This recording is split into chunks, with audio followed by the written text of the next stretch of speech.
Bueno, pues a continuación vamos a dar paso a la conferencia inaugural de la 12ª Junta de Escritores del Andaluz, con la conferencia de Juan Carlos Moreno Cabrera, catedrático jubilado de Lingüística de la Universidad Autónoma de Madrid.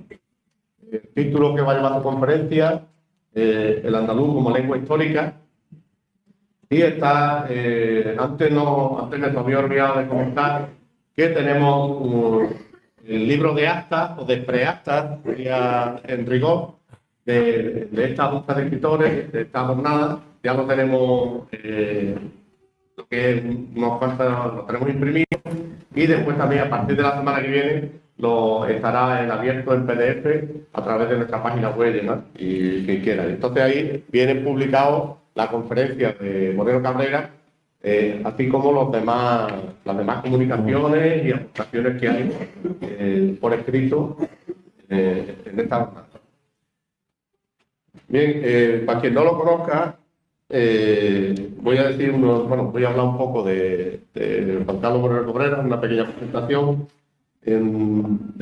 Nosotros, o yo personalmente lo conocí, o tuve noticia de que existía él y su trabajo lingüístico, cuando me leí un libro que era La dignidad e igualdad de las lenguas, y en un apartado del libro me llamó la atención de que él comentaba de que a grandes rasgos, más o menos,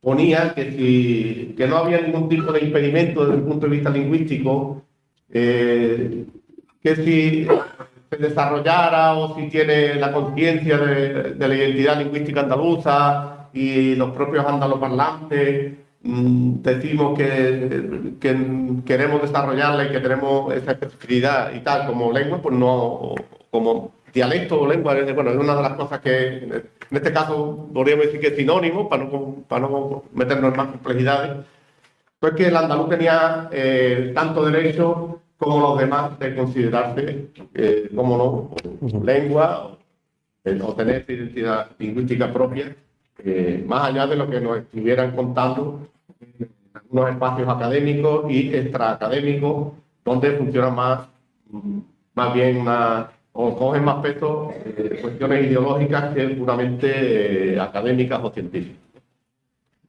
Bien, decir que Juan Carlos Moreno Cabrera nace en Madrid en octubre de 1956, doctor en Filosofía y Letras, especializado en Filología o el itinerario de Filología Hispánica, y ha sido profesor de Lingüística en la Universidad Autónoma de Madrid desde 1978 hasta el año 2020, en el que pues, tomó su jubilación voluntaria, de la que está disfrutando ahora mismo. Bien. Él tiene un currículum muy extenso, es simplemente un extracto de algunas de las cuestiones más significativas de la tola griega que estaba haciendo. Bien. Ha participado como investigador en 2 proyectos europeos, Eurotra, entre 1987 y 1990, y Eurotit, entre 1990 y 1994. En 2014 fue galardonado con el 24º Premio Internacional Ramón Llull, y desde este año es miembro del Comité Internacional de la Cátedra UNESCO de Diversidad Lingüística y Cultural. Bien. Entre sus libros más recientes figuran Cuestiones claves de la lingüística, del año 2013, Multilingüismo y lenguas de contacto, 2016, Claves históricas de la lingüística actual, 2017, Origen y evolución de la gramática, 2018, Iconicity in Language, 2020, y la clasificación de la lengua, 2021. Por otro lado, como veis, es muy prolijo, escribe un montón. Yo la verdad que admiro la capacidad de la gente que tiene esa facilidad, ¿no?, de escribir, aunque ya sé que no es un parto fácil, pero admiro que tiene esa capacidad, y cada una de las obras que escribe realmente son significativas y en algunos aspectos bastante contundentes, ¿no? Por otro lado, aparte de estos libros que hemos mencionado y otros que son más antiguos, Ha publicado más de 100 artículos en revistas y volúmenes colectivos y 30 libros sobre tipología lingüística, sintaxis, semántica, lenguas del mundo, política lingüística y metodología lingüística, entre otros temas varios. Y lo último ya mencionar que esta va a ser su segunda conferencia inaugural en el periplo de la Junta de Escritores en Andaluz, porque ya lo habíamos invitado en la Junta del PAU, en Granada, de la provincia de Granada, en el año 2010, no sé, fue la quinta, creo que era. Y entonces allí nos ofreció también la conferencia inaugural y en el que, en esta conferencia, que también está publicada en el libro de actas correspondiente, que está en la página web de la CEA también, en el que, entre otras cosas, realizó una revisión crítica de aquello que dicen, de las cosas que dicen del andaluz, ¿no? Entonces, bueno, estuvo muy bien. Decir también que desde hace ya algunos años la Asamblea General de la CEA decidimos nombrarlos miembros honorarios, miembros honoríficos de nuestra asociación y decir esto, ¿no? Que tienes que ponerlo todo en tu currículum, miembro honorario de la CEA a partir de aunque seamos chicos pero bueno, ya lo he chiquitillos hecho. y apañados. Ya lo tengo. Lo que pasa es que te envié uno antiguo, pero en el nuevo ya lo tengo. Muy bien, pues bueno, yo sin más preámbulos le paso la palabra a Juan Carlos, que el pobre está arrinconado allí para ver por el tema de operativo, Sí, de ir pasando el PowerPoint y demás. Bueno, pues se me oye bien, ¿no? Muchas gracias a Juan por la presentación y a la CEA por haberme invitado de nuevo a dar una ponencia en estos encuentros. También al Departamento de Antropología por habernos acogido en esta facultad. Y bueno, tengo que decir, como ya ha mencionado Juan, que yo estoy muy feliz de estar aquí, de encontrarme otra vez con alumnos, porque yo me jubilé voluntariamente hace 3 años y la verdad es que he hecho un poco de menos dar clase, ¿no? No tantas como daba, pero bueno, de vez en cuando dar alguna, la verdad es que me resulta muy gratificante y sobre todo mucho más ver a muchos alumnos aquí que han venido, porque no es nada fácil, lo sé por la experiencia, por lo menos en la autónoma, de reunir a alumnos en conferencias. No es una cosa sencilla, por lo menos no lo era en la autónoma cuando yo estaba en el año 2020. Yo no sé ahora cómo será. Bien, entramos en materia. Vamos a ver. Voy a empezar en el siglo XIV. En el siglo XIV. Vamos a ver si acierto. Bueno, voy a empezar a hablar sobre una distinción entre lengua vulgar y lengua culta, que es una distinción que debería estar clara, pero que por desgracia no lo está y se siguen confundiendo estos dos términos o estos dos aspectos de la lengua de manera interesada desde el punto de vista ideológico. Es decir, lo que voy a intentar mostrar es que desde el punto de vista ideológico, ideología, que mezcla aspectos de la lengua culta con la lengua vulgar para intentar mostrar algo que es falso, y es que la lengua vulgar es una variación o una desviación, una degeneración de la lengua culta. Esta es una idea falsa totalmente desde el punto de vista lingüístico, y lo que sí podemos decir, como vamos a ver, es que la lengua culta o la lengua también escrita, la lengua culta escrita, la norma culta, es una elaboración cultural de la lengua vulgar, pero de ahí no se deduce que la lengua vulgar sea una degeneración o desvirtuación de la lengua culta, no tiene el menor sentido. Es tan absurdo como decir, por ejemplo, que si nosotros hacemos una estatua de un bloque de mármol, podemos decir perfectamente que esa estatua es una elaboración cultural, artística del bloque de mármol, pero no tiene el menor sentido decir que el bloque de mármol es una degeneración de una escultura. Las piedras no son esculturas degeneradas, señores. Las esculturas son piedras elaboradas, pero las piedras y la lengua vulgar es la piedra, es la lengua natural. Bien. Pero vamos a empezar por un autor, Dante, conocido por su famoso poema La Divina Comedia, y Dante, a principios del siglo XIV, escribió un libro revolucionario. el libro llamado De Vulgari Eloquente, acerca del habla popular. Este es un libro revolucionario en su época. Bueno, hay que decir que esta obra no la acabó, probablemente porque estaba ya enfrascado en la Divina Comedia, no la terminó. Era una obra que iba a estar compuesta de 4 partes, solo hizo la primera parte, la segunda parte la dejó a la mitad y de la tercera y la cuarta parte pues no la concluyó, ¿no? Justamente la que terminó es la que más nos interesa a nosotros, que es la primera parte, aunque la segunda también es muy interesante. Y fue revolucionaria en su época porque fue el primero, o uno de los primeros, no sé si el primero, pero por lo menos uno de los primeros, que distinguió clara y perfectamente la lengua vulgar de la lengua culta y lo hizo de una manera realmente perfecta, por lo menos, o por lo menos muy moderna. Primero, este escrito está en latín, porque en aquella época el latín era la lengua de la ciencia, no cabía en la mente de las personas escribir un ensayo científico que no fuera en latín, porque era la lengua de la ciencia. Sin embargo, como sabemos, él escribió la Divina Comedia en florentino, en su toscano natal. Bien, voy a utilizar esta edición de 2018 de este libro, de esta obra, que se publicó, o sea, porque quedó inédita, se publicó 200 años después. Se publicó en el siglo XVI, 200 años después.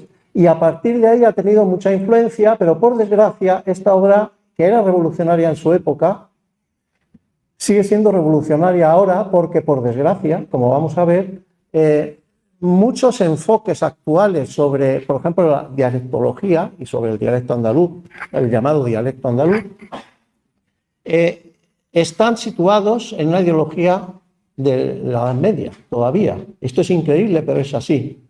Mientras que en otras disciplinas como la astronomía, la química, la física, no persisten las ideas de la Edad Media, por ejemplo, de que la idea de que en el sistema solar el centro es la Tierra y todo gira alrededor de la Tierra, por ejemplo, la teoría según la cual la Tierra es el centro del sistema solar, esto a nadie se le ocurriría decirlo hoy en día, pero sin embargo en este aspecto todavía hay algunos razonamientos que están en la Edad Media. ¿Y qué dice en este libro?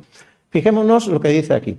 Digo brevemente que llamo lengua vulgar la que los niños aprenden de sus allegados cuando desde un principio empiezan a distinguir las palabras, o aún más brevemente, llamo lengua vulgar la que aprendemos imitando a la nodriza sin obedecer ninguna regla. Bien, aquí se está refiriendo al proceso natural de adquisición de una lengua, de la lengua o las lenguas que se usen en el entorno de la persona en su infancia.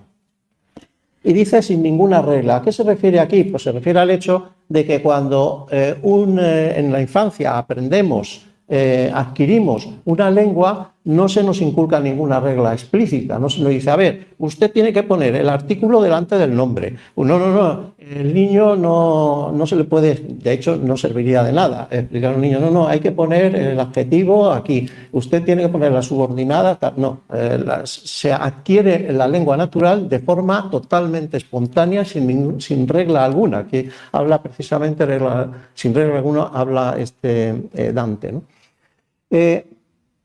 Y dice, tenemos además otra lengua secundaria, que los romanos llamaron gramática. Gramática, el término gramática viene de gramma, que significa letra, y se está refiriendo aquí a la gramática escrita, es decir, a la lengua escrita, la lengua elaborada mediante un nivel de escrito, que lo llaman gramática. El término gramática, que es griego, se traduce al latín, porque en gramma es letra en latín, en griego, y en latín es litera, y de ahí viene literatura. Literatura viene de litera, de letra, y que sería una especie de traducción de gramática, ¿no?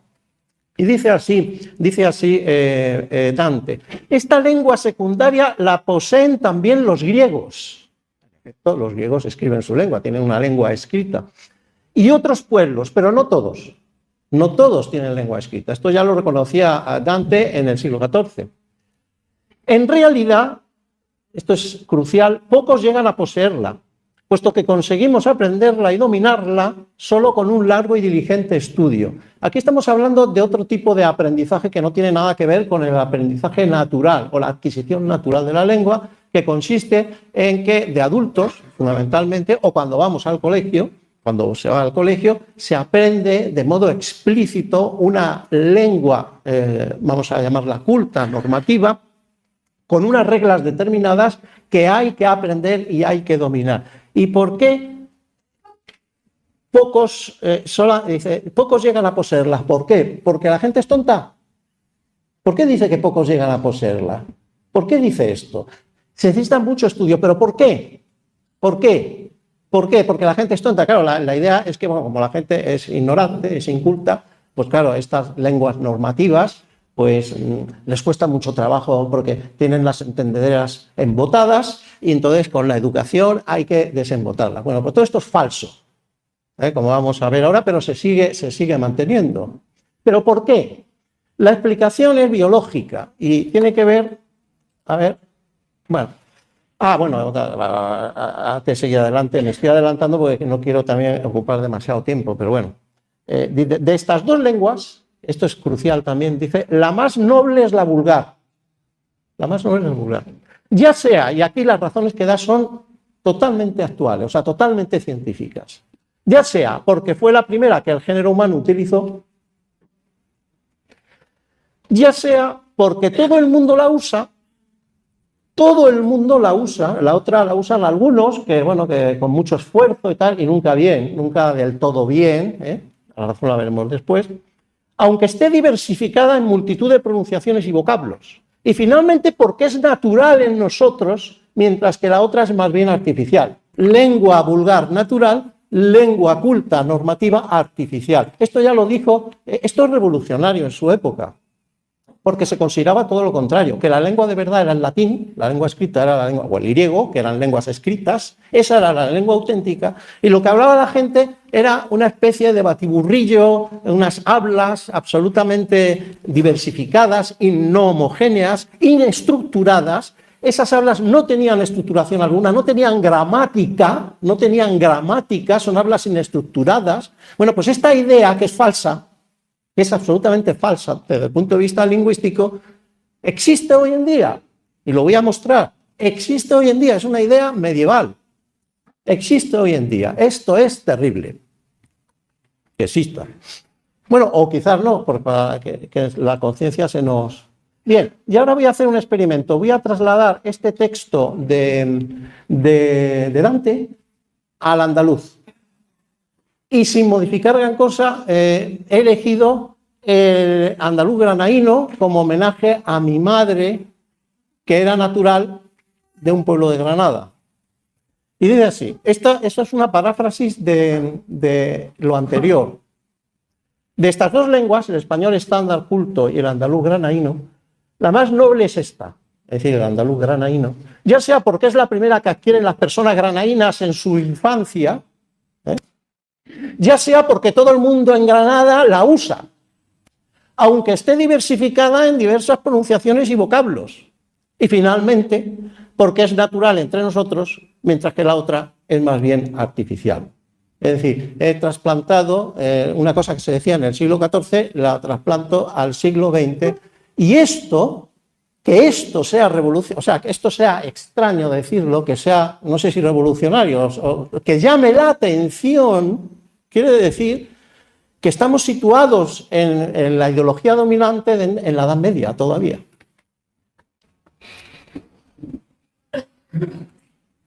Yo he intentado poner al día esta distinción de Dante. En un libro que publiqué en el año 13, un libro que escribí porque no tuve más remedio, porque yo dirijo una colección de lingüística en la editorial Síntesis y entonces empezó en el año 2013 esta colección y necesitábamos, el editor me dijo, necesito 2 libros para comenzar la colección.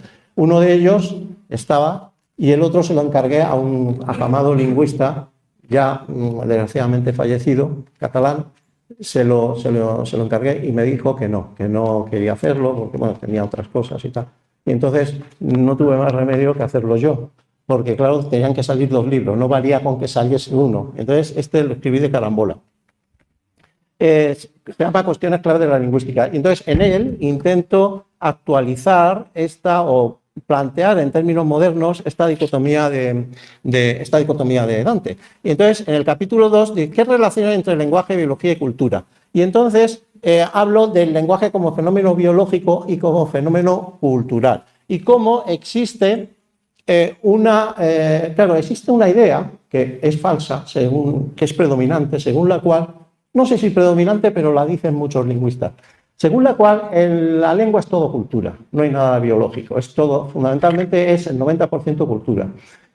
Yo digo que no, que existe en la lengua existe una base biológica. Y para ello pongo el ejemplo de la alimentación humana. Nadie duda que la cocina es cultural. Es decir, las diversas culturas elaboran los alimentos de una determinada manera de acuerdo con una cultura. Pero también es verdad que la cocina tiene que ver con la alimentación y la alimentación es biológica. Dicho de otra manera, el aparato digestivo. Y el aparato digestivo es independiente de la cultura. El aparato digestivo tiene una historia biológica de millones de años, que es la que ha que es la que ha determinado cómo es nuestro aparato digestivo. Bien, con el lenguaje pasa exactamente lo mismo, tiene una base cultural y una base biológica. ¿Cuál es el aparato digestivo de la lengua? El aparato digestivo de la lengua, que es independiente de la cultura, son dos aparatos fundamentalmente, que son el aparato fonatorio para la articulación de los sonidos y el cerebro. Ninguno de los dos aparatos es lingüístico, porque el aparato fonatorio es para dos cosas. Los aparatos que utilizamos para hablar, biológicamente están pensados para alimentarnos y para respirar, que son dos elementos esenciales. Y, bueno, los reusamos también para el habla. Y el otro aparato biológico es el cerebro. El cerebro humano, que como sabemos es plástico, es decir, se amolda, se modifica. Sin embargo, la estructura del cerebro, que es donde realizamos el lenguaje, es fija y es independiente de la cultura. Es decir, la cultura puede determinar que desarrollemos más un área del cerebro que otra, pero lo que no puede determinar es la estructura neurológica del cerebro. El área de Broca es el área de Broca, el área de Wernicke es el área de Wernicke, el fascículo arqueado que conecta las dos está ahí y ninguna cultura puede modificar eso. Eso está ahí y es esencial para la lengua. Muchas características de las lenguas están biológicamente determinadas. Le voy a decir una muy sencilla, para que vean la diferencia entre lengua cultivada, que es como llamo yo la gramática que llamaba Dante, y lengua natural, que es como llamo yo a la lengua vulgar, la llamo yo lengua, bueno, yo no, en general en la lingüística moderna se llama así, lengua natural frente a lengua cultivada. Es como llamo yo la gramática, lengua cultivada, que además tiene hay muchas especies de lengua cultivada, lengua normativa escrita, lengua culta, lengua literaria, lengua religiosa, lengua ritual, todas estas son lenguas cultivadas. Me he desviado. Entonces, sí, voy a poner un ejemplo para que vean esto. Vamos a ver. En la lengua cultivada, por ejemplo, en un diccionario escrito, hay, por ejemplo, en el de la Real Academia Española, hay 40.000 palabras. Sin embargo, nuestro cerebro, nuestra mente, nuestro cerebro humano, es incapaz de procesar de modo automático y de modo exacto y preciso 40.000 términos. El vocabulario de la lengua, digamos, natural es mucho más pequeño. No sé exactamente porque, bueno, no sé si se ha establecido bueno, puede estar entre 2.000, 3.000 términos, etcétera. Claro, en la lengua escrita podemos añadir todo lo que queramos, podemos superar esta fase biológica, pero no hay ninguna persona humana, primero, no hay ninguna persona que sepa todas las palabras del español, de todas las variedades del español, o esas 40.000 palabras que hay en el diccionario de la Real Academia. Yo a mis alumnos les ponía un ejemplo, que voy a deciros una frase sacada del diccionario de la Real Academia, de palabras del diccionario de la Real Academia Española. Lo voy a hacer. La miña del turcople desolaza al palcario. Aquí tienen un ejemplo de palabras que aparecen en el diccionario de la Real Academia y, bueno, pues que construir una frase. Esto se puede hacer y se pueden crear miles de frases de este estilo usando, porque todo esto, evidentemente, Está muy bien que podamos registrar por escrito, pero el cerebro humano no es capaz de manejar diariamente 40.000 vocablos. Ahí hay una determinación biológica. Entonces, cuando dicen, no, es que esta lengua es muy rica porque tiene 40.000, claro, en inglés se llama rico porque el Oxford Dictionary tiene 100.000 palabras. El inglés es mucho más rico, pero es que eso no es lengua natural. Eso es otra cosa, es una lengua artificial. O artificialmente, además se recogen palabras que ya no se usan, etc. Y esto tiene que ver también con la distinción entre lengua y dialecto, porque lo que se llama dialecto y habla, y sobre todo lo que se llama habla, es lo que yo llamo lengua natural. Y lo que se llama lengua es una lengua cultivada, y por tanto no es una lengua artificial, no es una lengua que se hable, es una lengua cultivada. Lo que se llama dialecto, esto es, incluso los dialectólogos lo reconocen.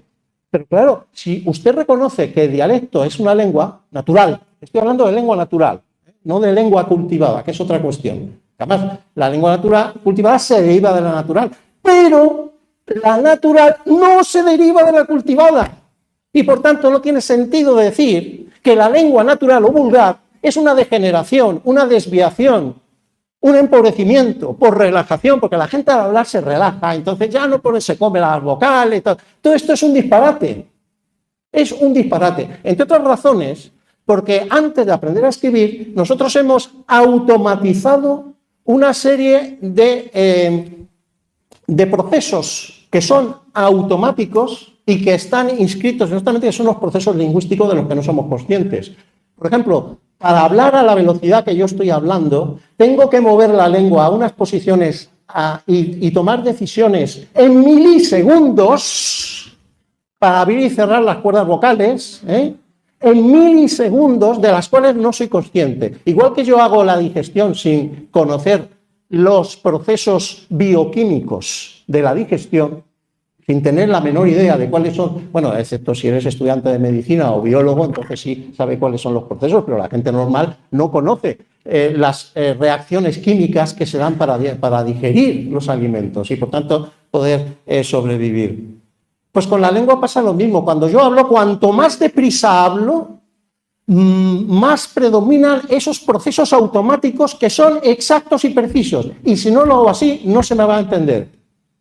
Por eso, cuando se habla de que, bueno, el habla relajada de la gente, bueno, la gente que no se ocupa, habla relajadamente, habla descuidadamente, todo esto es ideología pura, no tiene nada que ver, porque ya estoy diciendo que la lengua vulgar, sobre todo cuanto más rápido se hable, más lengua natural es, porque no podemos controlar esos procesos, son procesos automáticos. Fíjense ustedes al andar. Para moverse, necesitamos excitar e inhibir ciertos músculos. ¿Tenéis idea de qué músculos hay que excitar y qué músculos hay que inhibir para dar un paso? Ni idea. Yo ahora mismo tampoco lo sé porque no soy anatomólogo, no soy especialista en anatomía y en fisiología, pero evidentemente si no inhibimos y excitamos determinado músculo en un determinado orden, tenemos la lesión asegurada. La lesión está asegurada. O sea que no es ninguna tontería. Bueno, seguimos. Bien, voy a dar una caracterización de lenguas naturales y lenguas cultivadas desarrollando lo que dice Dante, lo que decía Dante. Las lenguas naturales son de adquisición espontánea, mientras que las cultivadas son de aprendizaje explícito. Dicho de otra manera, cuando en el colegio se nos enseña una lengua estándar, una lengua escrita estándar, es aprendizaje explícito y es un aprendizaje que choca directamente con la adquisición espontánea de los mecanismos y automatismos lingüísticos que hemos adquirido en la infancia y que están inscritos en nuestra mente de modo imposible de eliminar. Es imposible eliminarlo. Por eso, cuando aprendemos mediante aprendizaje explícito una lengua cultivada, el hablante empieza a tener problemas. ¿Por qué? Porque si esos automatismos que están inscritos desde nuestra infancia, antes de ir a la escuela, se contradicen con lo que nos están enseñando ahí, se crea un conflicto. ¿Y ese conflicto qué genera? Ese conflicto genera inseguridad.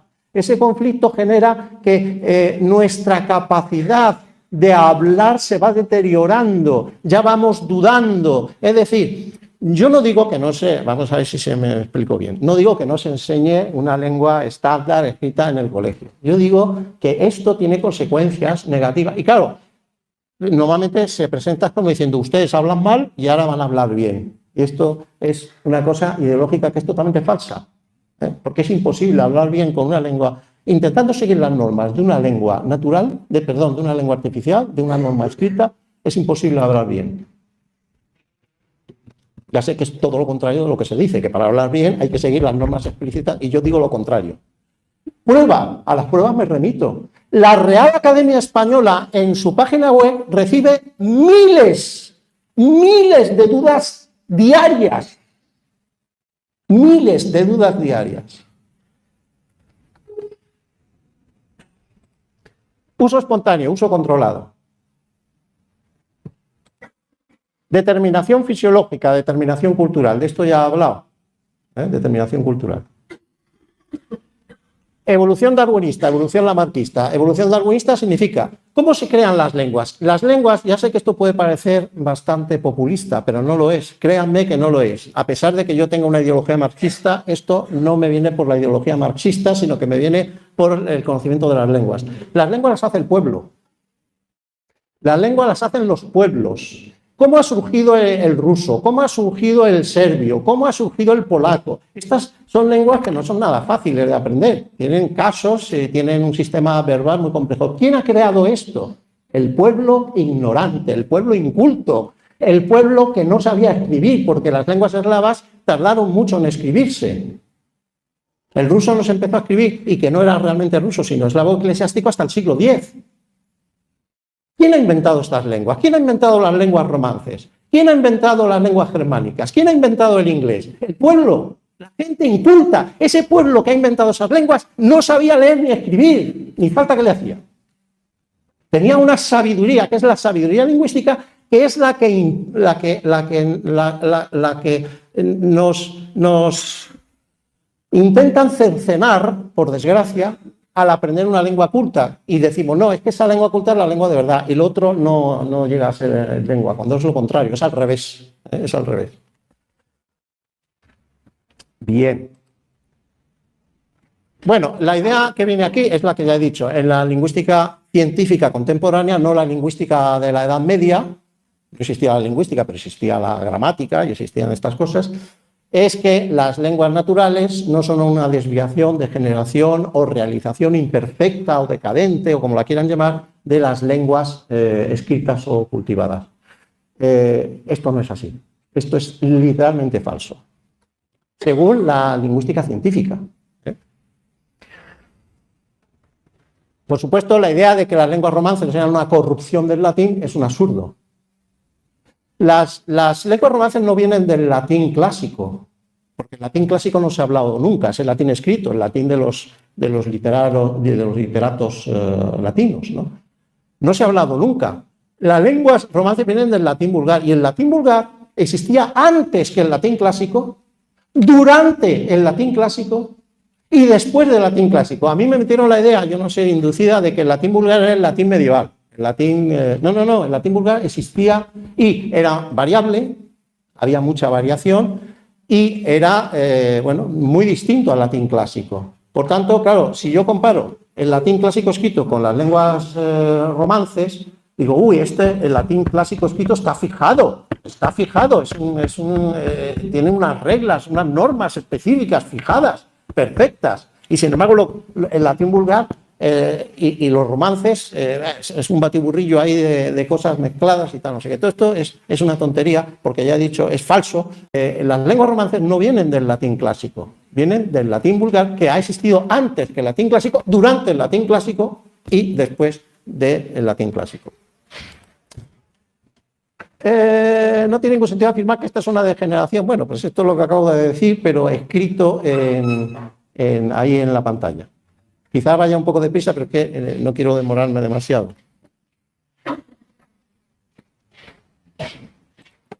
El origen del andaluz. Yo aquí voy a citar a autores que han estudiado el andaluz. Yo no he estudiado el andaluz. sea, yo tengo bastante cara dura, porque yo vengo aquí a hablar del andaluz como lengua histórica, y resulta que yo no he estudiado el andaluz. Realmente no he estudiado el andaluz, ni he estudiado nada, ninguna lengua en concreto, pero me dedico a pontificar sobre las lenguas así, porque, hombre, hay que reconocer que para hacer lo que yo hago hay que tener un poquito de cara dura, de cara dura. Pero bueno, lo que digo lo creo firmemente. Cara dura, pero hay que tenerla, es que no hay más remedio. Voy a citar algunos párrafos de este libro, El español hablado en Andalucía. Aquí el problema no está en el andaluz, sino en el español. Aquí el término problemático aquí no es andaluz, sino español. Ese es el término problemático. Voy a mostrar por qué. A mí me parece que esto es correcto, ¿bien? Parece pues claramente establecido que la formación histórica de la peculiaridad lingüística andaluza se fue dando en la Baja Edad Media, siglo XIV-XV, por cierto, en la época de Bulgaria Elocuentia. O sea, que es contemporáneo el origen del andaluz con el Dante, nada menos, que es una cosa bonita. Periodo en el que la Andalucía cristiana, separada claramente por la geografía del resto de Castilla, vivió en permanente tensión con la Granada musulmana, mientras que Castilla, olvidada en la guerra con el Moro, se vio envuelta en constantes conflictos internos. Bien. Español hablado en Andalucía, y aquí viene la ideología inmediatamente. Casi nadie pone en duda que es una o más de una variedad hablada del español. Bien, aquí el problema, como vamos a ver después, ahora no voy a detener en ello, pero lo veremos después, el problema está en el español, no en el andaluz. Nada separa a los andaluces del resto de los españoles en la escritura, pero ¿para qué demonios mencionamos aquí la escritura si estamos hablando del español hablado? ¿Qué pinta aquí la escritura? La escritura no tiene nada que ver en esto. ¿Por qué metemos la escritura? ¿Y por qué metemos la escritura? Estamos todavía en la mentalidad medieval. Nada de esto separa el resto de la en la escritura. El prestigio y la adaptación de la norma escrita del español no presenta fisuras. ¿Y esto qué tiene que ver con el español hablado? No tiene sentido. El español hablado no tiene nada que ver con la escritura. Es independiente de la escritura. Es totalmente independiente, es irrelevante. La escritura es, y yo digo que la escritura es irrelevante. Y si tiene alguna influencia en la lengua natural, es muy poca, es puramente superficial. Es irrelevante. ¿Por qué se menciona aquí en un libro sobre el español hablado la escritura? Y la escritura no tiene nada que ver con el español hablado. La escritura tiene que ver con el español hablado, pero el español hablado no tiene que ver con la escritura, para nada. Porque la gente cuando habla, el niño cuando aprende, pues eso, el sevillano o la que sea, no sabe escribir. Lo aprende sin escritura. La escritura viene mucho después. Es anterior, si lo dijo Dante. ¿Qué pinta aquí la escritura? No pinta nada. Menos aún en un libro que se llama Español hablado.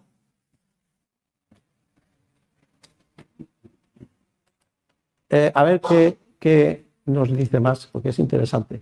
Conviene insistir en que ninguno de los tenidos propios del andaluz, ni siquiera prestigiados como el seseo, de esto voy a hablar también, seseo no existe, es un invento ideológico, se escribe. Y a mí qué me importa que se escriba, que no se escriba. Imaginémonos un antropólogo que va a estudiar la lengua de una comunidad del Amazonas. ¿Esto se escribe o no se escribe? Pues no tiene sentido, pero bueno, vamos a ver. Se escribe, que qué más da que se escriba, que no. Es que no tiene, es absolutamente absurdo. ¿Y qué más me da que se...? Es que estamos hablando del español. Si hubiera sido español escrito en Andalucía, yo ya me callo. Estudio español escrito en Andalucía, me callo, perfecto. Usted habla de la escritura, me parece perfecto. Pero el español hablado no tiene nada que ver. Nosotros no hablamos a través de la escritura. Además, es que es imposible hablar a través de la escritura. Lo puedo demostrar ahora mismo, mirad. Conviene, primero, la letra C, después la letra O, después la letra N, después la letra V, después la letra I, después la letra E. Bueno, vamos a intentar pronunciar esto siguiendo la escritura.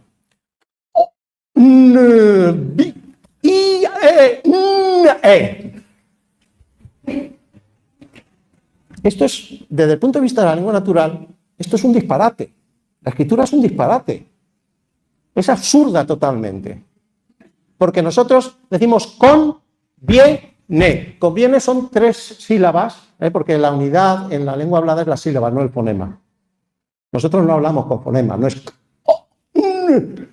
Al principio, en los programas de habla automática, al principio, no sé si los conocíais, les metían fonemas y entonces empezaba el robot a hablar. Y entonces era imposible entender absolutamente nada, ¿no? Bueno, esta es otra conferencia, que no me quiero detener en esto, porque yo puedo demostrar que la lengua escrita es impronunciable, es incomprensible y no se puede entender a no ser que se naturalice.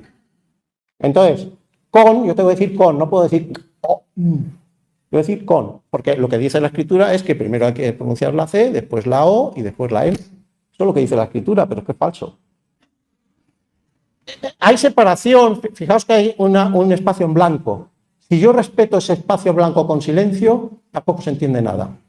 Conviene insistir en que ninguno de los tenidos por propios del andaluz no se entiende nada. Entendéis las palabras, pero es imposible, porque esto en realidad hay que decir, conviene insistir, es una sola expresión, conviene insistir, no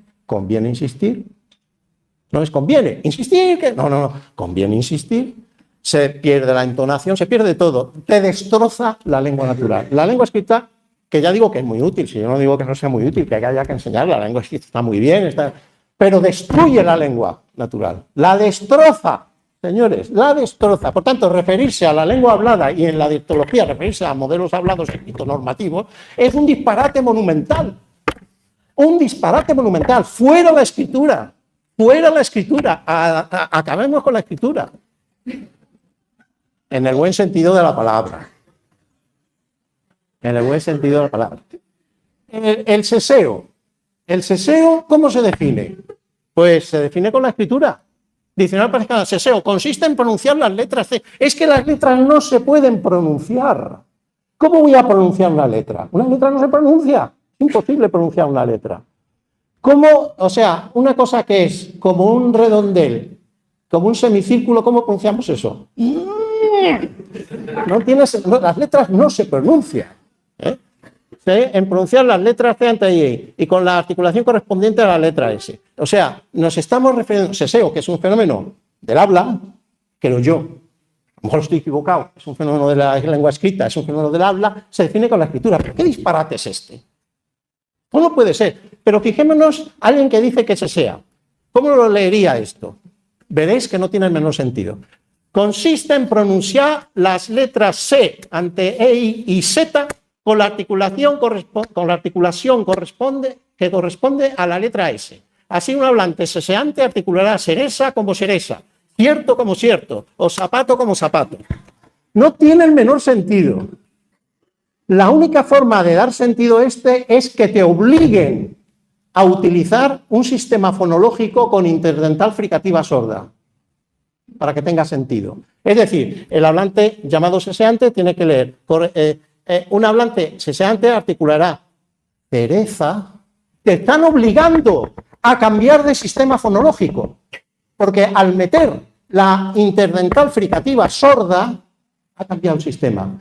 Uno de los postulados fundamentales del estructuralismo lingüístico es que cuando cambias un solo fonema, cambia todo el sistema. Y esto, por ejemplo, en el curso de Lingüística General de Ferdinand de Saussure aparece el ejemplo del ajedrez. Si tú tienes una posición de las piezas y pierdes una, desaparece una pieza porque te la han comido, cambia todo el sistema, cambia todo. Ya es una situación completamente distinta. Eso lo ponía Ferdinand de Saussure.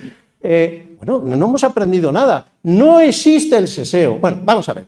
En la Edad Media hubo una reestructuración del sistema consonántico sibilante del español antiguo, y esa reestructuración o esos cambios dieron lugar a varios sistemas fonológicos diferentes. Uno sin interdental fricativa sorda, otro con una articulación más interdental, y el sistema que es el de mi dialecto, porque yo les estoy hablando no en español, por supuesto, yo les estoy hablando en madrileño, que es mi dialecto. Hablo tan dialecto como ustedes, y yo tengo tanto acento como puedan tener ustedes. Es decir, todos tenemos acento. Yo tengo mi acento también. Y además, como estoy hablando apasionadamente, me sale porque, claro, es mi auténtica lengua. Entonces, hubo esas reglas, en efecto, de transformación del sistema sibilante del español antiguo, que dio origen, porque cuando se transforma un sistema, cuando cambia, por cambio lingüístico, un sistema fonológico, ¿qué ocurre? ¿Que obtenemos una ensalada de fonemas o tenemos nuevos sistemas fonológicos? Pues así es, cuando cambia un sistema fonológico, pierde una distinción, un fonema, o gana un fonema, cambia todo el sistema. Y entonces, de esa serie de procesos del español medieval, dieron origen a varios sistemas fonológicos. Por tanto, ese proceso de seseo existió como regla histórica, pero ya no existe.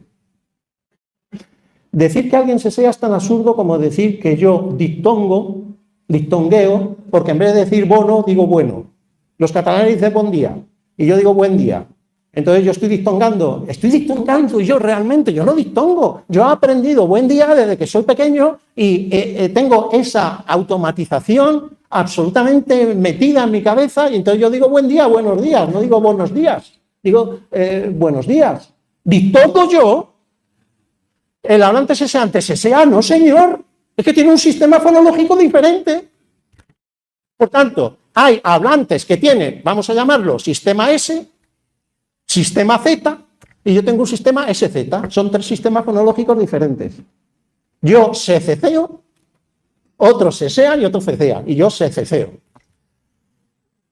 Porque son sistemas fonológicos diferentes. Claro, la ideología de la Real Academia es distinta. Solo hay un sistema fonológico del español, solamente hay uno, que es el que se refleja en la escritura.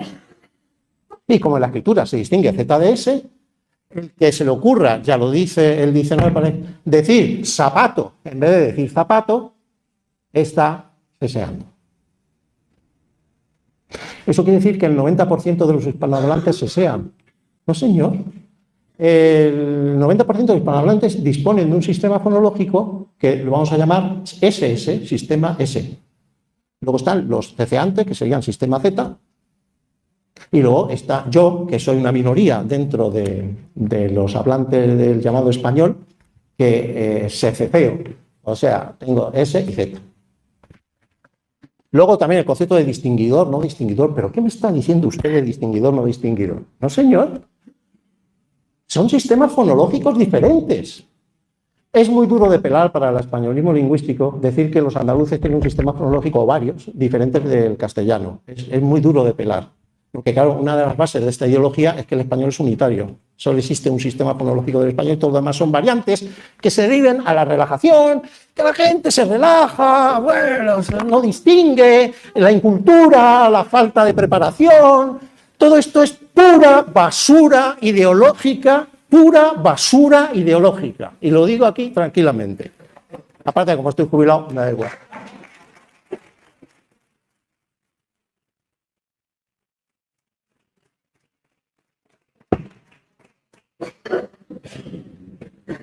Ya tendría que acabar.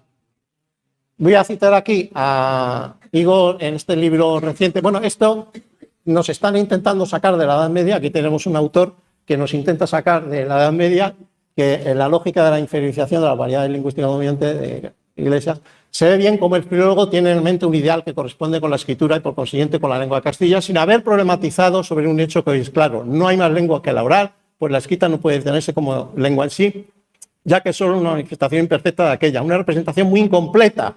Ya lo he mostrado yo antes con ejemplos concretos. No solo incompleta, sino que además distorsionadora total, porque la entonación es un elemento esencial para la sintaxis, para la estructuración sintáctica de las lenguas y desaparece en la escritura.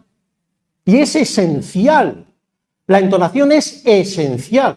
Y no solo desde el punto de vista lingüístico, sino desde el punto de vista emocional. La escritura no tiene emoción. La emoción un poema de un poeta, una cosa es leerlo y otra cosa es recitarlo, y recitarlo bien. Y cuando se recita bien es cuando el poema adquiere vida, porque un poema escrito está muerto hasta que no se recita. Cuando se recita, y si el recitador es bueno, sale el alma del poeta. Escrito yo caracterizo la letra escrita como mariposas muertas.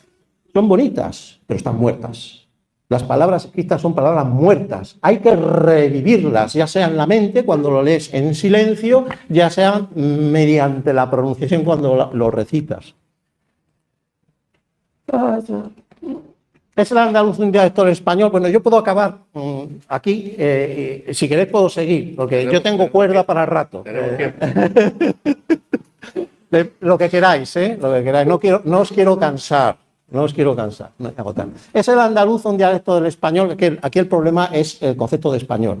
Aquí voy a referirme a un autor inglés, se llama Ralph Penny, que tiene un libro muy bonito en el que yo me inspiro muchísimo, que es Variación y Cambio en Español. Yo os aconsejo que lo leáis a los estudiantes porque es un libro fantástico, que nos saca de la Edad Media.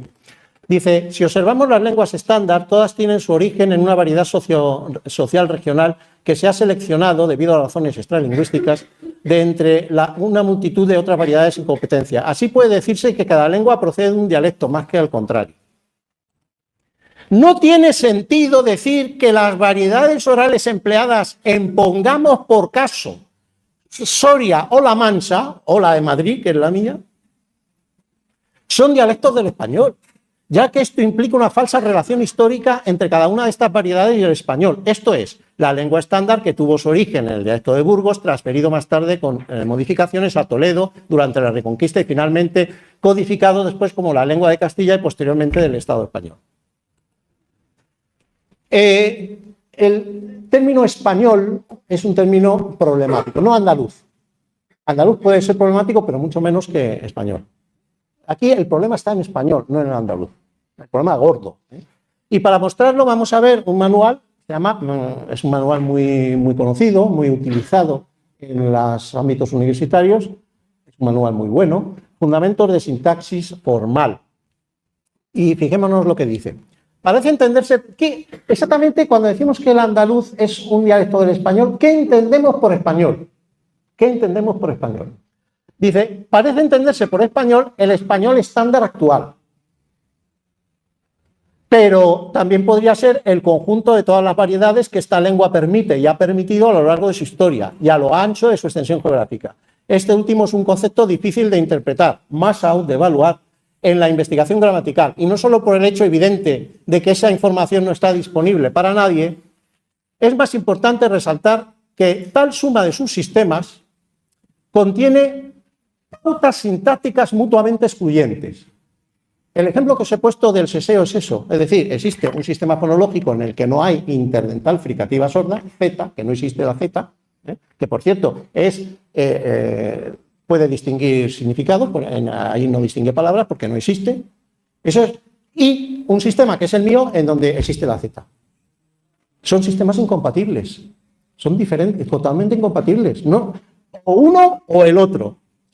Alguien me puede decir, no, es que una vez usa es Z y otra Z. Una vez usa S y otra Z. Sí, pero esto es otra cuestión. Y es que le han inculcado a una persona que hay que decir Z y entonces intenta modificar su sistema nativo por otro sistema y a veces, ¿qué ocurre? Que a veces lo puede modificar cuando habla despacio, pero cuando habla deprisa se le escapan los automatismos que tiene incrustados en su cerebro de cuando nació, desde cuando nació. Esto es igual, por ejemplo, cuando andamos y corremos. Cuando andamos, digo, bueno, vamos a andar despacito, pero en plan elegante. Moviendo tal, no sé qué, yo voy andando, voy modificando. O sea, sé que, sin ser consciente de ello, qué músculos tengo que excitar, qué músculos tengo que inhibir, pero además le pongo arte. Pero ¿qué ocurre cuando corremos? Cuando corremos, a no ser que hayamos sido entrenados de modo exhaustivo por un especialista, no podemos permitirnos esos lujos. Nos sale la forma natural que hemos desarrollado desde cuando empezamos a dar los primeros pasos, tenemos que utilizarla y no podemos andarnos con florituras, porque si nos andamos con florituras nos vamos a caer o nos vamos a lesionar casi con toda seguridad. Lo mismo cabría decir de algunas opciones dialectales, dice en este libro que no es de dialecto, que no es de dialectología. Bien, con esto puedo acabar. El andaluz es una variedad del castellano contemporáneo de Castilla, no. No.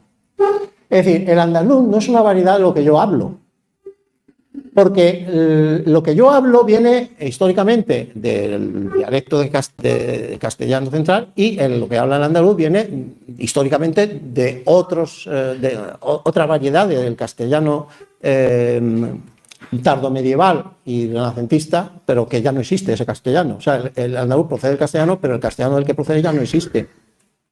No existe. Ay. ¿Una variedad del español estándar escrito? No. ¿Una variedad vulgar del español culto? No. Porque la lengua vulgar no es una variedad de la lengua culta. Es al revés. La lengua culta es una variedad de la lengua vulgar, pero no al revés. Igual que las piedras no son estatuas degeneradas. No son variedades. No son variedades de estatuas. No, no lo son. Podemos aplicar lo que decía el doctor Pangloss en el Cándido de Voltaire, que las narices están hechas para sujetar las gafas. Bien, las narices están hechas para sujetar las gafas. Las gafas están hechas para que las sujeten las narices, sería en todo caso, pero las narices nada tienen que ver con las gafas. ¿Una lengua procedente del castellano medieval y moderno? Sí. Es una lengua procedente. Porque además en dialectología se dice que, por ejemplo, el castellano es un dialecto del latín, porque procede del latín. Bueno, pues si el andaluz procede del castellano antiguo y renacentista, moderno, entonces es también una lengua. Es un dialecto, por tanto es una lengua desde el punto de vista histórico. Y ya para terminar, bueno, ¿por qué digo que? Bueno, claro, tengo más, pero a lo mejor podemos ya acabar. No, está bien. Tengo más, ¿eh? No sé si quieres... No, tengo más. Esto sigue. Te pregunto, ¿quieres que Alma te haga alguna pregunta o algo? Casi prefiero que me hagáis preguntas, pero yo puedo seguir, ¿eh? No me queda mucho, esta es la 42, me quedan 20 diapositivas. Estas son 62. Como veáis vosotros, Yo casi prefiero que me pregunte.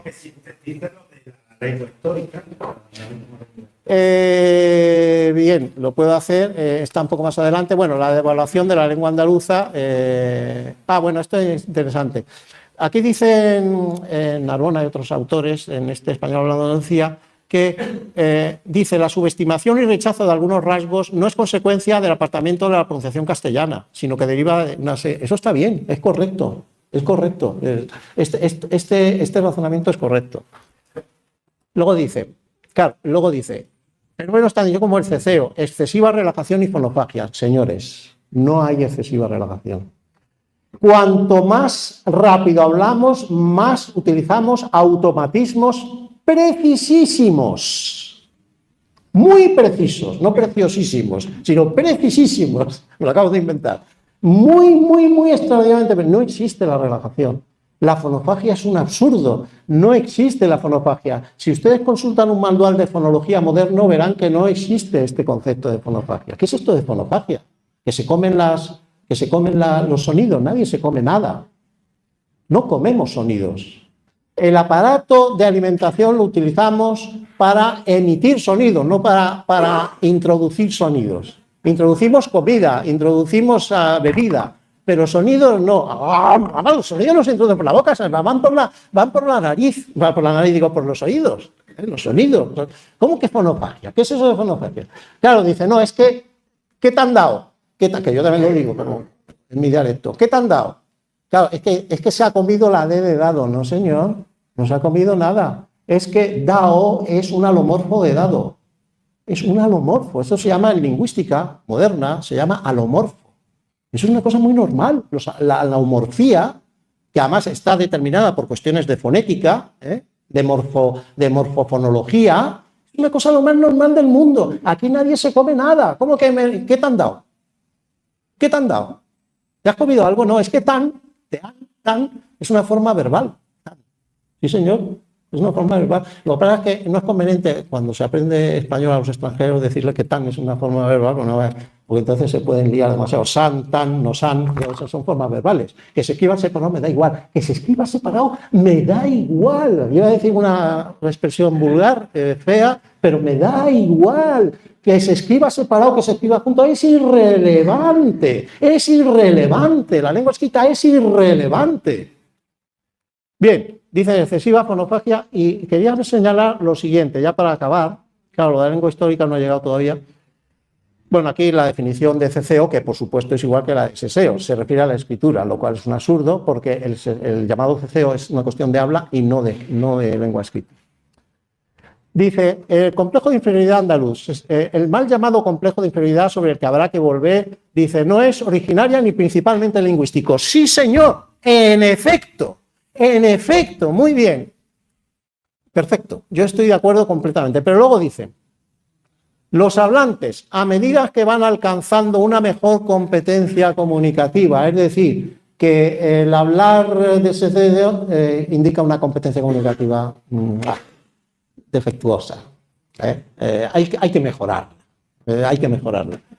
Por la vía de la instrucción, imposición de un estándar escrito y de una pronunciación artificial como la auténtica. Instrucción.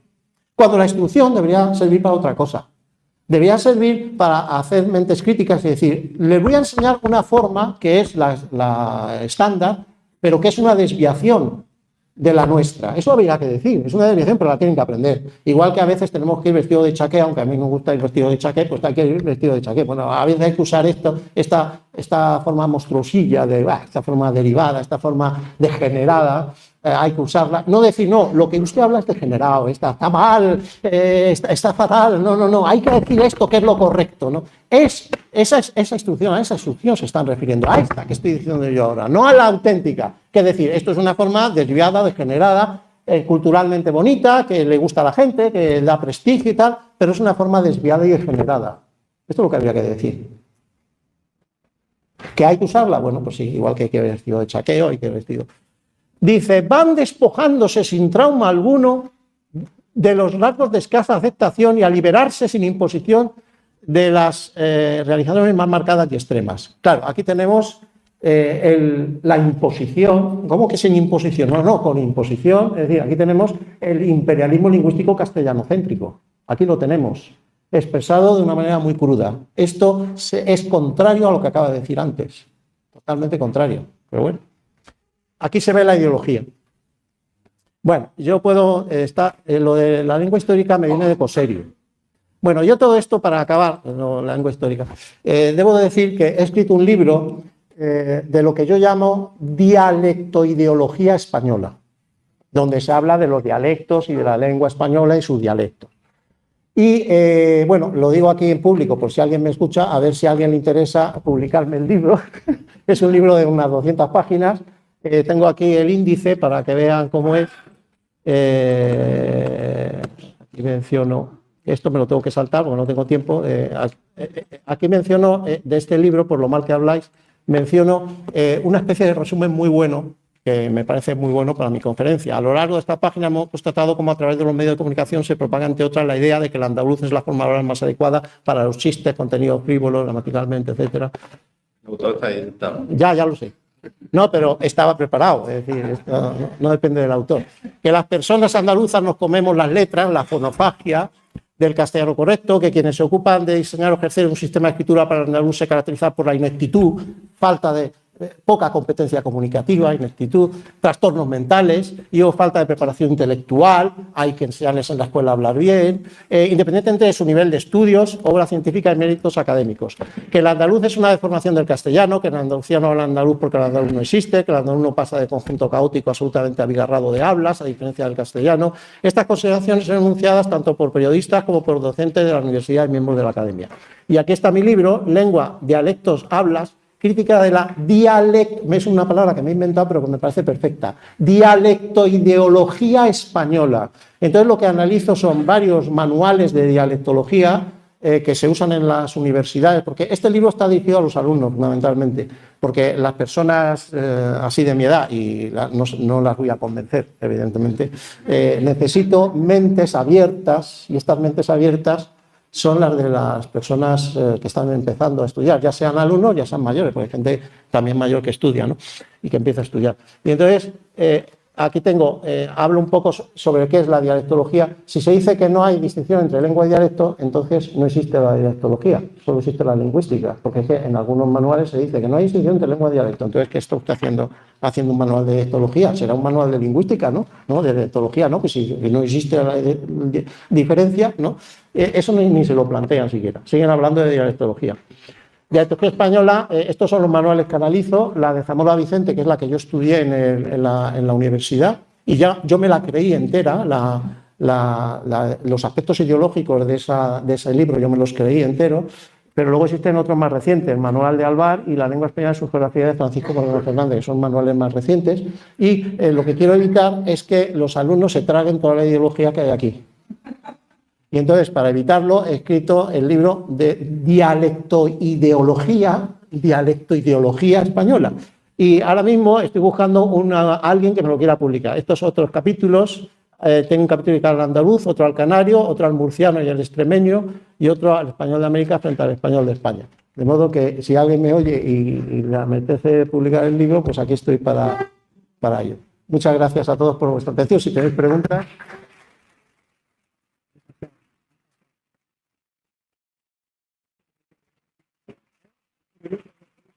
O 10. Todas las preguntas que queráis. Yo encantado de preguntar. Bueno, primero. Bueno, ante todo quiero felicitarle por su valiente exposición de esta ponencia, cosa que todos los académicos nos atreven. Por lo tanto, como la lengua real está eternamente agradecida. Bueno, mi pregunta es, ¿puede proceder el andaluz de la lengua romance de la isla andaluz? Yo no me voy a meter en la cuestión de dónde procede el andaluz, porque yo no he estudiado de la cuestión. Ya lo he dicho desde el principio. Yo me dedico a pontificar sobre cosas que no conozco. Pero bueno, lo que sí conozco es la ciencia en la que me baso, que es la lingüística. Bueno, creo que la conozco. De hecho, tengo una experiencia de 42 años enseñando lingüística en la Universidad Autónoma de Madrid. Bueno, esa experiencia creo que me da algunas cartas de legitimidad para poder hablar de esto. Que debe quedar claro que yo hablo de los aspectos ideológicos que rodean la lingüística andaluza o la lingüística oficial del andaluz, pero basándome en mi conocimiento de la lingüística, de la teoría lingüística, de la lingüística contemporánea. Yo no he estudiado la cuestión del andaluz, porque, entre otras razones, porque uno pues, es limitado. No tengo tiempo para dedicarme al andaluz, al catalán, al gallego, al vasco, a un montón de lenguas que me interesan, pero entonces, ¿qué es lo que yo aporto? Pues lo que yo aporto es decir, y creo que lo ha dicho usted muy bien, lo que deberían decir todos los lingüistas, y no lo dicen. Y no lo dicen no porque no se atrevan, bueno, a lo mejor no se atreven, y yo también he de decir que, claro, yo cuando estaba empezando en mi carrera académica, primero que no pensaba así. Pensaba que el andaluz era un dialecto y que existía diferencia entre lengua y dialecto. Y si hubiera pensado de otra manera, tampoco me hubiera atrevido a desprestigiarme delante de mis colegas diciendo estas cosas. Sin embargo, cuando uno ya está situado en un determinado nivel, por decirlo de alguna forma, ahora sí es el momento de ser, esto me gusta mucho, de ser fuerte con los fuertes y débil con los débiles. Es decir, yo me meto con la ideología del españolismo lingüístico, que es la madre del cordero de todo esto.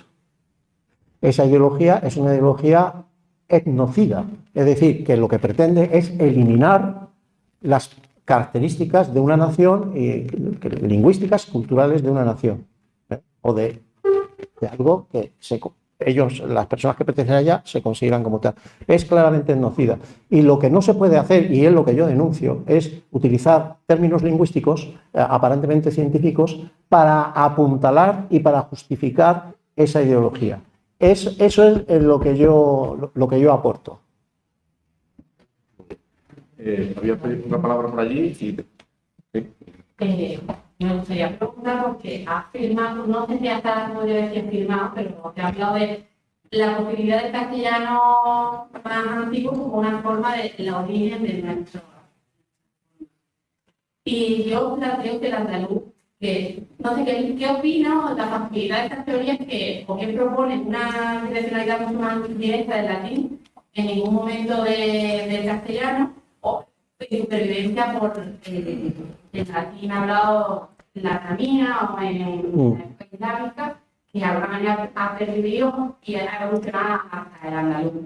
Pero esos paradigmas, castellano o latino, y que parece que los fenómenos son diferentes y que se reflejaría como forma máxima, sobre todo en el concepto de las vocales medias abiertas del vasco, que se llevan llegando al castellano, o las vocales, errores vocales porque a veces no sé si la conocéis, la de Córdoba, plantea esto de todavía, ¿no? Dice que todavía no se llegado a identificar, pero que dice las posibilidades. No sé qué opinión, la posibilidad de que sea castellano o que sea de ámbito latino. Bueno, lo que tú dices, creo, por lo que yo sé, creo que se refleja muy bien en el mozárabe. Sí. Hay el mozárabe. Entonces, relación entre andaluz y mozárabe. Bueno, pues eso es una cosa que deben de investigar los especialistas en historia, lingüística histórica andaluza. Ahora bien, sí intentar no estar desvirtuados por estos horribles prejuicios que yo he mencionado, que a veces suelen estar. Por eso digo que... Pero yo no me voy a meter en esta cuestión porque ya digo que no he estudiado la cuestión, porque no te puedo... Dirige un poquito hacia esta tendencia y por humanidad y porque tampoco me interesa. Yo os doy unos instrumentos y conceptuales y vosotros ya, o los estudiosos, que los apliquen. Sí, claro. Nada. Este hombre... Yo le voy a dar una definición de lo que es el andaluz, que lo he escuchado de una persona que es catedrático de Instituto de Lengua. De Montellano, y se llama José Antonio Pérez el Gorrilla. Muy bien. El apelativo porque es un hombre de Montepueblo, pero respecto a lo que dice la edad del saber que tiene que es el referente en España de orquídeas. Entonces, muy bien. Entonces dice que el andaluz es un conjunto de habla en permanente ebullición. Todas las lenguas del mundo tienen esa definición. Eso de la ebullición, bueno, es una metáfora, pero vamos, porque la lengua natural está en continuo cambio. Es que es así. Todas las lenguas naturales están la lengua escrita, la lengua cultivada, la lengua normativa, no cambia. Cambia muy poco. Pero la lengua real, la que habla la gente, va cambiando. ¿Que lo quieres llamar ebullición? Bueno, yo lo llamo cambio lingüístico, punto, porque es que la variación, y además variación y cambio es lo mismo, es el mismo tipo de fenómeno. Lo que pasa es que cuando una variación se extiende y elimina o arrincona otras variaciones, se convierte en cambio, pero es lo mismo, es el fenómeno, porque las lenguas son dinámicas, las lenguas naturales habladas son dinámicas, adaptables, flexibles, no son lenguas fijadas, porque eso es lo que nos permite adaptar la lengua continuamente a situaciones cambiantes, que la lengua va cambiando en todos sus aspectos, unos más deprisa, otros más despacio, por ejemplo el léxico muy deprisa, la morfología, la sintaxis más despacio, pero va cambiando también para adecuarse a todo tipo de situaciones. La lengua escrita queda fijada y es incapaz de adecuarse a nada.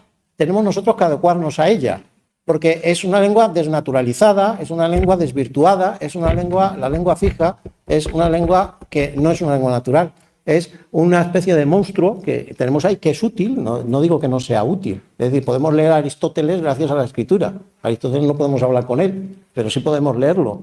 Lo que pasa es que para entender a Aristóteles hay que resucitar eso que está muerto, esas palabras griegas muertas, hay que resucitarlas. Y para resucitarlas hay que conocer la cultura griega, la filosofía griega, la sociedad griega, la cultura griega, porque si no conocemos esto, nos es imposible resucitar lo que hay ahí, que está muerto. No sé si me explico, ¿eh? Bueno, no tenemos mucho tiempo. Intervenciones rápidas, por allí. Bueno, charla, lo que tengo que decir que no me reíto, claramente. Lo que me da un tema que los hijos de la cuestión de la lingüística de Andalucía. Hace una cosa que no bueno, quiero decir que mi opinión es que la literatura escrita está muerta, digo que mata a la literatura lengua. Puede. Yo terminé por escribir Rita con H, porque todos los textos, 16, 17, 18, y desapareció. Con lo cual no se pronunciaba ni, si lo hace ni, mismo que pronunciaba A. Por tanto, ese tema, que me encanta, ¿no? Entonces, claro, la opción es esta vez fuera. En este sentido, lo que es ha comenzado por mirar la carga ideológica. Lo que habría que acabar es con la eso es lo que me dice, habría que acabar con la lingüística, porque hay una cuestión que aquí se plantea, en el caso de Andalucía, mucho, yo le llamo identidad compleja. Es aquella que no tiene una norma. Si no tenemos norma propia, no tenemos identidad. Pero, ¿qué es eso de la identidad propia cuando se confunde con excluyente? Es otro tema que me preocupa. Cuando hablamos de lo propio, no es aquello que compartimos. Bien, para mí me deja de sorprender que lo primero que se está haciendo en todas estas nuevas identidades, yo me llamo étnico, es crear. Y por tanto, tenemos una polémica ahora tan interesante como los castellanos, y lo tenemos muchos aspectos por lo que se denomina esa tecnología. ¿Por qué? Porque precisamente lo que literalmente es magnífico, una identidad homogénea. Claro. Precisamente una de las funciones que trabajamos ahora de homogenización en todos los aspectos, pero sobre todo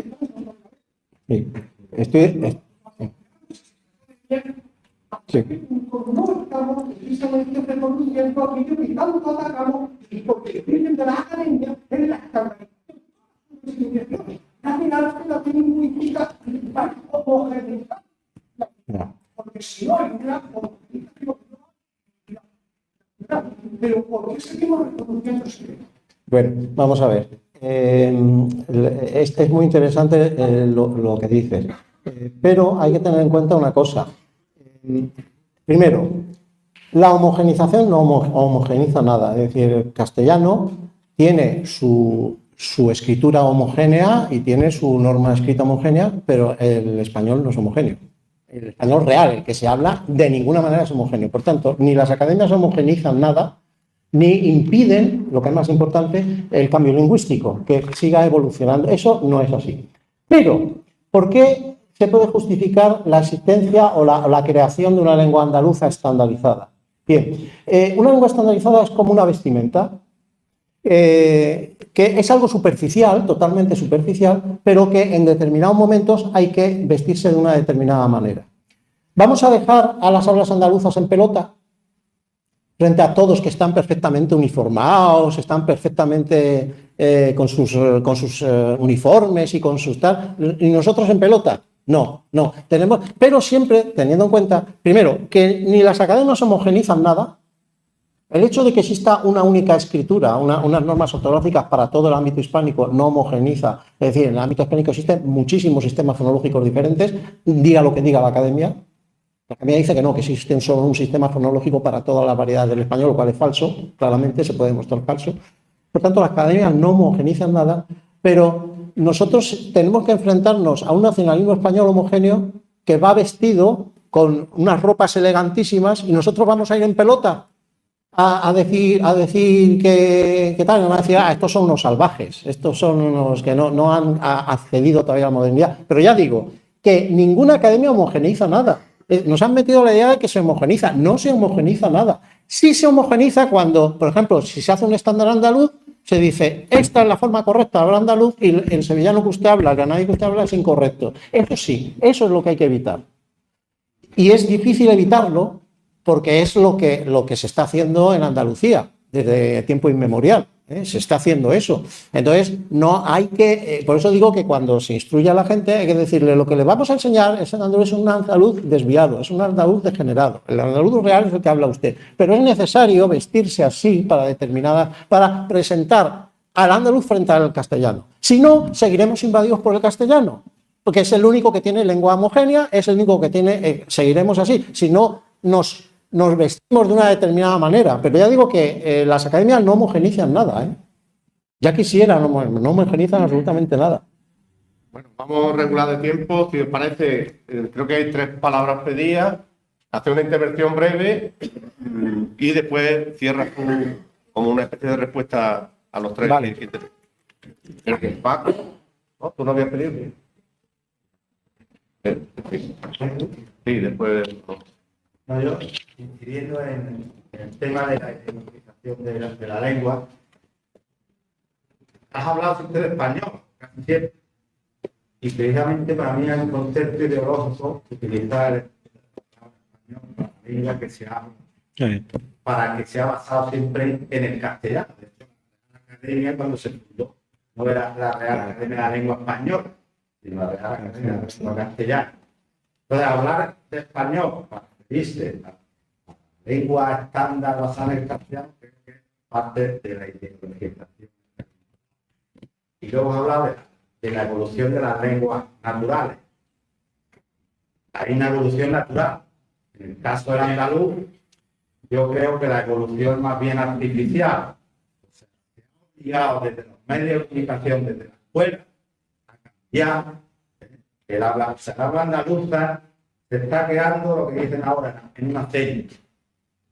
Ya nunca se ha hablado de morfología, de morfosintaxis, de léxico, en un lequillo, como diríamos en Andalucía.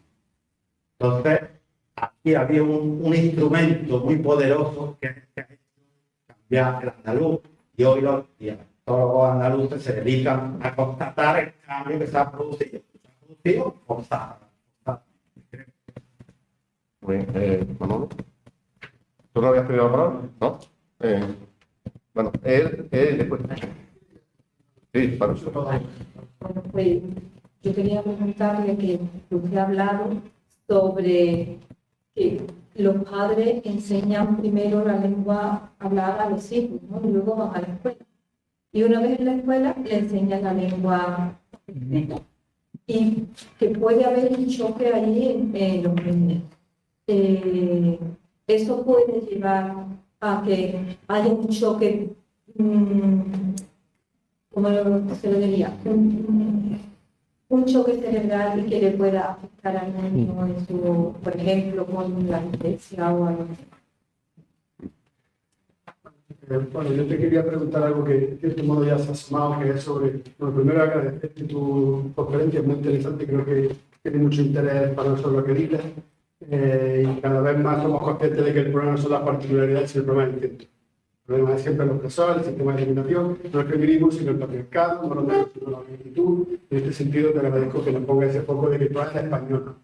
Y te quiero preguntar algo que ya que se ha anunciado, es si esta crítica al españolismo ideológico, esta crítica a la ideología de toda política lingüística, si en el Estado español esta ideología lingüística está asociada a un nacionalismo español, ¿tú entiendes que, por ejemplo, en el caso de Andalucía, del andalucismo, puede ser una herramienta de liberación o de autorreconocimiento la construcción de esta escritura? De hecho, estamos en una junta de escritores, en política también la propuesta, porque yo creo que siempre veo dos ideas, ¿no? La de Pérez Orozco, de reafirmarnos como dialecto, reafirmarnos como lengua, y la otra, que es la que está en tu trabajo, también la del trabajo de Igor, está presente, que es de construir conceptos, ayudar a repensar esa idea, a repensar con qué categorías le están oprimiendo. Yo te quiero preguntar que, o sea, ¿en qué medida tú crees que esa escritura puede ser una forma de emancipación, una forma de reconocimiento, una forma de, ¿no? de construir una lengua capaz de autorrepresentarnos?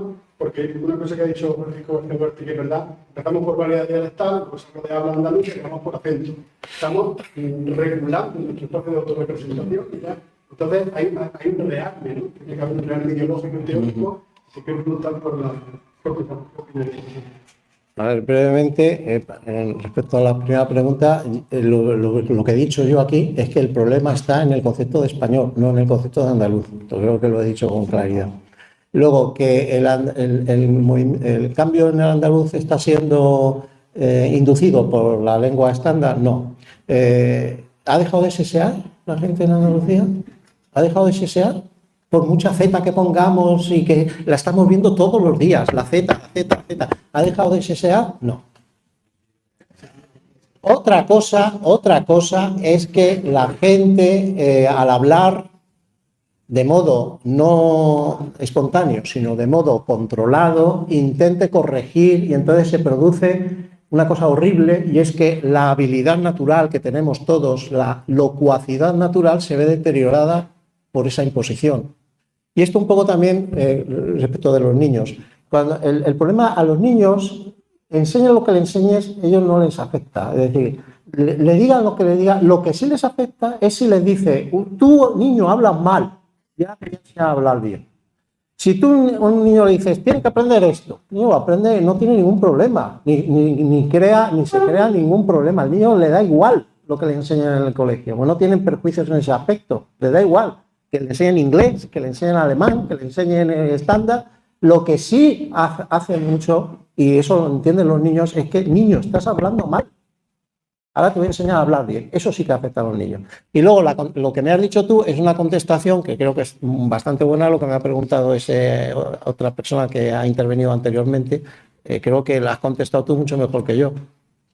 Lo que tú has dicho, que sí, yo he intentado decir que en efecto es que no se puede ir en pelota, hay que ir con los aparatos necesarios en nuestra sociedad. Si viviéramos en Nueva Guinea Papúa no haría falta un estándar, pero vivimos en Europa y tenemos unas instituciones, tenemos una realidad cultural a la que no podemos abstraernos, y entonces necesitamos utilizar las mismas armas que utiliza el enemigo. Es decir, yo no puedo enfrentarme al nacionalismo español con un tirachinas. Yo tengo que utilizar los mismos instrumentos, decir, no, mi lengua se escribe, mi lengua está homogenizada, aunque es falso porque las lenguas no se pueden homogenizar, mi lengua está homogenizada, mi lengua tiene una serie de normas, existen normas, porque existe norma popular, existe la norma culta, pero luego existen normas populares, que son perfectamente definidas y definibles. Es decir, en diversos lugares de Andalucía, una persona que habla en un pueblo de una manera, cuando va a otro pueblo se habla de otra manera. ¿Por qué? Porque tienen normas diferentes, que a lo mejor son un poco diferentes, pero son normas y se reconoce de dónde viene cada uno por esas normas. ¿Existen normas populares? Claro que sí. Pero esas normas populares no se consideran normas, se consideran variedades, formas de hablar, acentos, todo esto. Claro, acentos, ¿no? Entonces, hay que decir que el andaluz, el conjunto de variedades del andaluz, es una lengua, como el español. Ya sé que no existe esa lengua andaluza, por supuesto, porque tampoco existe la lengua española, pero hay que utilizar las mismas armas. Es decir, si no, estamos en el genocidio.